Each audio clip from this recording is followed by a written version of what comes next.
Friends எல்லோரும் நல்லா இருக்கீங்களா? இப்போ பார்த்தீங்கன்னா நாட்டுக்கோழி குழம்பு சுவையாக எப்படி சமைக்கிறாங்கிறத பார்க்கலாம் வாங்க. நாட்டுக்கோழி 1 கேஜி, மிளகாத்தூள், மஞ்சத்தூள், உப்பு போட்டு மசாலா போட்டு பெரட்டி வச்சுருக்கோம். இங்கே பார்த்தீங்கன்னா இஞ்சி பூண்டு விழுது அரைச்சது, சின்ன வெங்காயம் சிறிதளவு, பெரிய வெங்காயம், கருவேப்பிலை, தக்காளி, பச்சை மிளகாய். பெரிய வெங்காயம் வந்து வதக்கிறதுக்கு வச்சுக்கலாம். சின்ன வெங்காயம் வந்து குழம்பு வந்து திக்னஸ்க்காக, சின்ன வெங்காயம் அரைச்சி ஊற்றுறதுக்காக கொஞ்சம் சிறிதளவு. சின்ன வெங்காயத்தை நல்லாக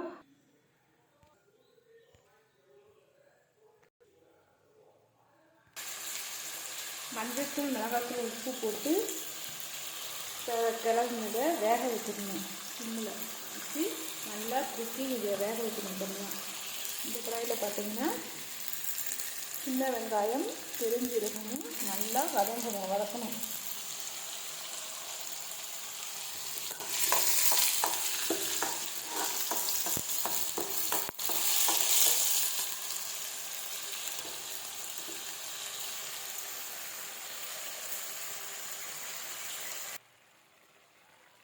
ஒரு சைடு பார்த்திங்கன்னா குக்கிங் ஆகிட்டுருக்கு, இன்னொரு சைடு நம்ம கிரேவிக்கு தேவையானது மசாலாவை ரெடி பண்ணிக்கும். எண்ணெய் ஊற்றிக்கிறோம் 2 ஸ்பூன். கடுகு,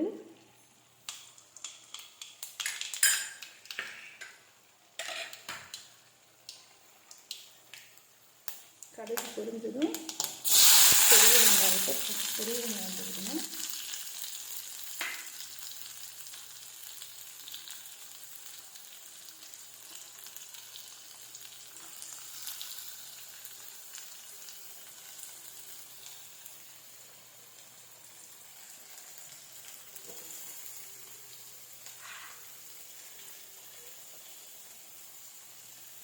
பெரிய வெங்காயம், கருவேப்பிலை, பச்சை மிளகாய்.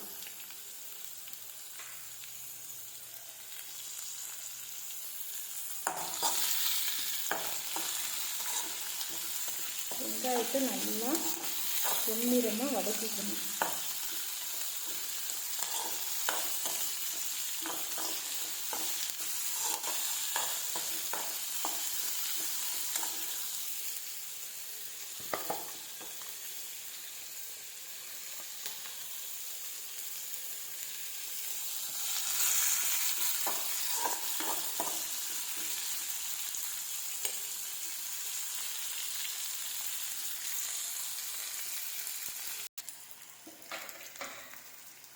வெங்காயம் நல்லா பொன்னிறமாக வதங்கிடுச்சு.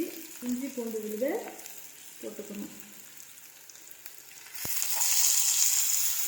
இஞ்சி பூண்டு விழுது வதங்கின்னு தக்காளியை சேர்த்துக்கணும்.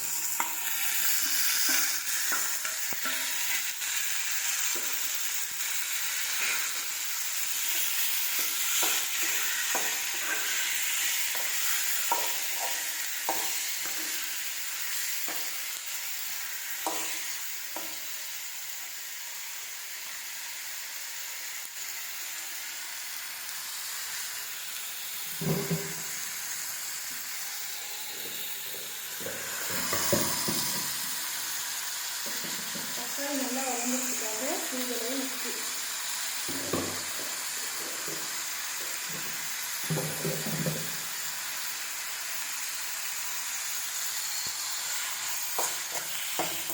போட்டால் நல்லா வதங்கி வந்துடும். இப்போ பார்த்தீங்கன்னா வெங்காயம், பெருஞ்சீரகம், அரைச்ச விழுது, அந்த அரைச்ச விழுதை நம்ம வேக வச்ச சிக்கனோட சேர்த்துக்கணும்.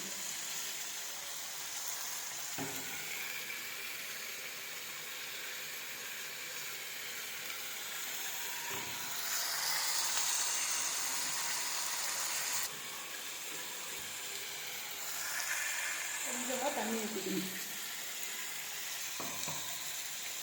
ரெண்டையும் மிக்ஸ் பண்ணி வைக்கணும்.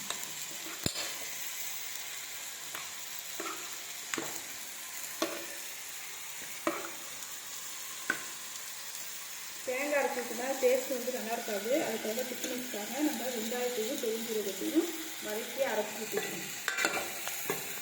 இந்த மெத்தடில் செஞ்சு பாருங்கள், மிகவும் சுவையாக இருக்கும். பார்த்தீங்கன்னா ஒரு சிறு வெங்காயம் இந்த கறி நல்லா வதங்கிட்டு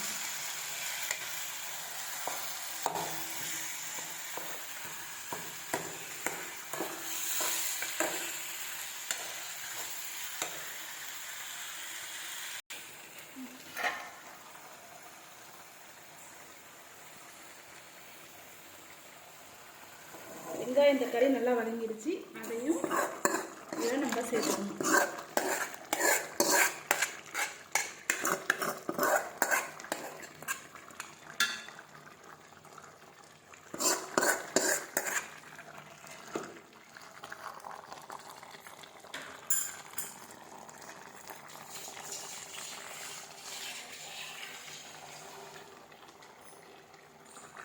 தண்ணி நம்ம வந்து ஊற்றிக்கணும். இப்போ பார்த்தீங்கன்னா இன்னொரு கடாயில் மசாலாவை, சிக்கன் மசாலாவை நல்லா வறுத்துக்கணும் பச்சை வாசனை போக.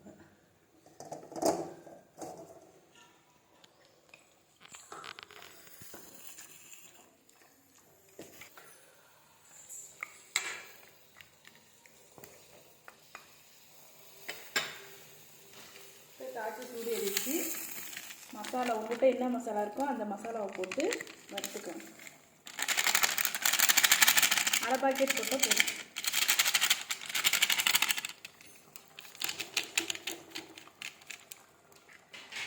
இப்போ மசாலாவை நல்லா வறுத்துக்கணும்.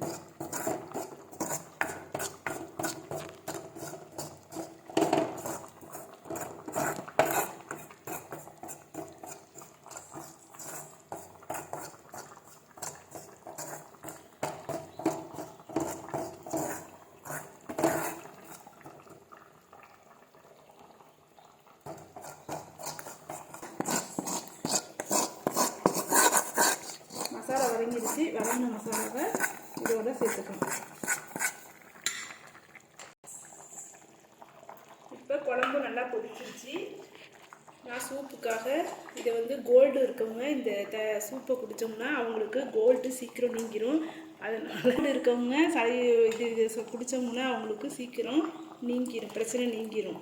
அதுக்காக கொஞ்சமாக இதில் மோந்து வச்சுட்டு இப்போ பார்த்தீங்கன்னா குழம்பு ரெடி ஆகிடுச்சு. இந்த ஸ்டேஜில் புதினாவையும் மல்லித்தலைவையும் தூவி விட்டுக்கணும். அவ்வளோதான் ஃப்ரெண்ட்ஸ், குழம்பு ரெடி ஆகிடுச்சு. இந்த வீடியோ உங்களுக்கு பிடிச்சிருந்தா லைக் பண்ணுங்கள், ஷேர் பண்ணுங்கள், சப்ஸ்கிரைப் பண்ணுங்கள்.